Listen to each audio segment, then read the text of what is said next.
Cześć, witam na kanale HardReset. W tym odcinku pokażę Ci, jak odblokować kontakt na telefonie Redmi 17.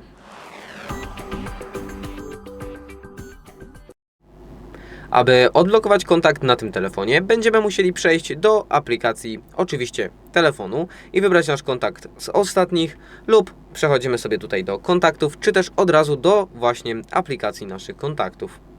Następnie szukamy kontaktu, który jest zablokowany i chcemy go odblokować. Jak możemy zobaczyć, kontakt jest zablokowany. Tutaj jest znaczek i napis, że jest zablokowany. Teraz, aby go odblokować, wystarczy zjechać na sam dół, gdzie wybieramy opcję Odblokuj numery. Po wybraniu tej opcji naciskamy sobie tutaj Odblokuj i w tym momencie nasz kontakt został odblokowany. Jeżeli wideo było dla Ciebie pomocne, zostaw łapkę w górę oraz subskrypcję. Z mojej strony to tyle. Ja się żegnam. Cześć!